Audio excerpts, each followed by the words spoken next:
Mantan Wakil Menteri Ketenagakerjaan Immanuel Ebenezer terseret kasus pemerasan pengurusan sertifikasi keselamatan dan kesehatan kerja atau K3. Benarkah ada sindikasi dalam korupsi pengurusan sertifikasi K3?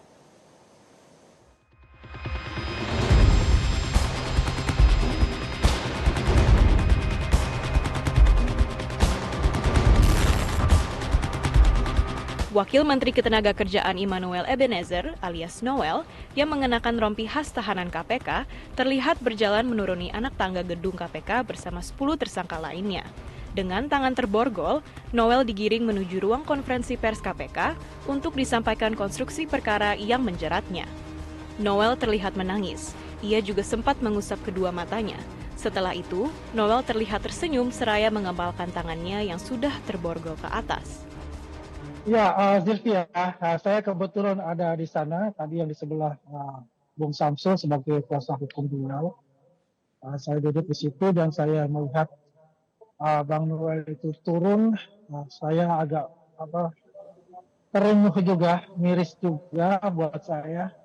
Dan luar biasa pasti tekanan dalam batin beliau terhadap kondisi yang menimpa beliau sekarang ini. Ya, saya memahami hal itu. Beliau cukup merasa sedih melihat juga teman-temannya ada di situ mendukung moral beliau ya untuk menghadapi musibah yang beliau terima. Mantan penyidik KPK Lakso Anindito menjelaskan, proses OTT terhadap Noel tidak dilakukan sehari dua hari, tapi sudah dipantau sejak lama. Dan saya melihat sebetulnya kalau kita bicara mengenai operasi tangkap tangan, Mbak, pengalaman saya sebagai penyidik KPK, itu tidak akan dilakukan dalam sehari dua hari. Tapi itu merupakan proses panjang yang mungkin sudah berbulan-bulan dipantau, berbulan-bulan dilakukan oleh Komisi Pemberantasan Korupsi. Artinya pasca KPK menahan empat orang yang diduga terlibat dalam kasus tenaga kerja asing, praktek itu masih terus berjalan, Mbak, pada saat dipantau oleh KPK. Ini menunjukkan bahwa isu di ketenagakerjaan itu sangat serius dan dibutuhkan adanya perubahan yang sifatnya fundamental. Noel merupakan hanya salah satu aktor di dalam proses. Status tersangka Noel dan 10 pihak lainnya sudah ditetapkan dalam waktu 1 kali 24 jam pasca operasi tangkap tangan atau OTT. Hal ini sekaligus membantah tuduhan penetapan tersangka melewati batas waktu. OTT melibatkan penyelenggara negara dan pihak swasta dengan mengamankan 22 kendaraan mewah yang terdiri dari 15 mobil dan 7 motor. KPK mengungkapkan fakta dalam dugaan pemerasan pengurusan sertifikasi keselamatan dan kesehatan kerja yang menyeret Wakil Menteri Ketenagakerjaan Immanuel Ebenezer. Buruh atau pekerja yang seharusnya membayar biaya sertifikasi hanya Rp275.000 dipaksa mengeluarkan uang Rp6 juta. Ketua KPK Setio Budianto menyebut modus digunakan tersangka dalam kasus ini adalah memperlambat, mempersulit bahkan tidak memproses pengajuan sertifikasi K3. Biaya sertifikasi K3 sebesar Rp6 juta dipatok para tersangka 2 kali lipat dari gaji buruh.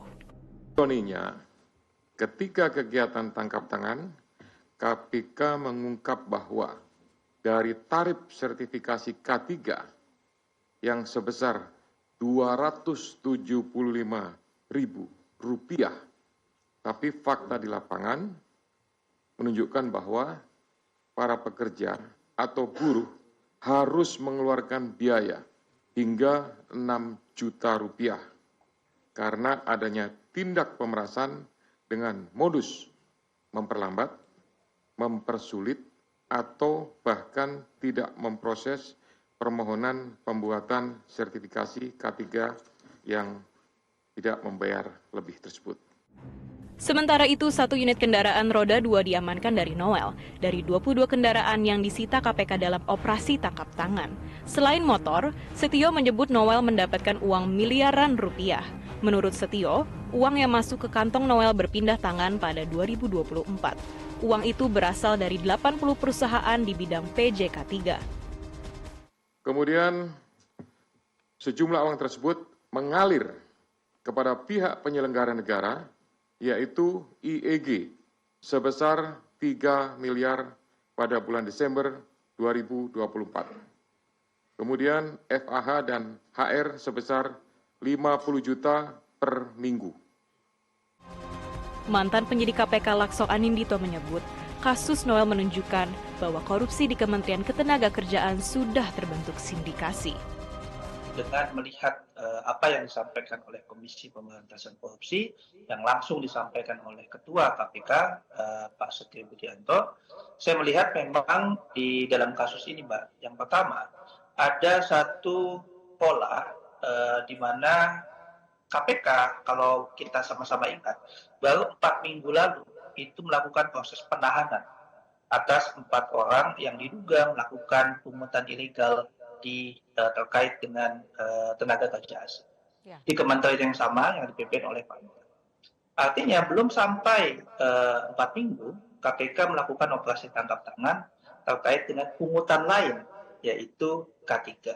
Saya melihat di sini bahwa apalagi melihat tadi angka-angka yang Mbak sampaikan yang sudah diriset oleh Metro TV, saya melihat bahwa memang di sini sudah terjadi sindikasi yang ada di Kementerian Ketenagakerjaan. Sehingga pada saat Pak Noel baru menjabat, dia menerima salah satu hasil dari hal tersebut. Nah, apakah salah atau tidak? Ya jelas salah. Karena memang berarti ada pembiaran atas proses sindikasi yang terjadi di Kementerian Tenaga Kerja. Jika benar dugaan itu, maka pembersihan sistem harus dilakukan. Sebab dalam sistem yang korup, siapapun aktor yang ada di dalamnya akan mudah tergoda untuk korup juga. Penetapan Noel sebagai tersangka patut diapresiasi. Tapi, pekerjaan pembersihan praktik sindikasi korupsi di kementerian masih harus dilakukan. Jika tidak, maka OTT-OTT semacam itu akan terus terjadi. Jelajahi cara baru mendapatkan informasi. Download Metro TV Extend sekarang.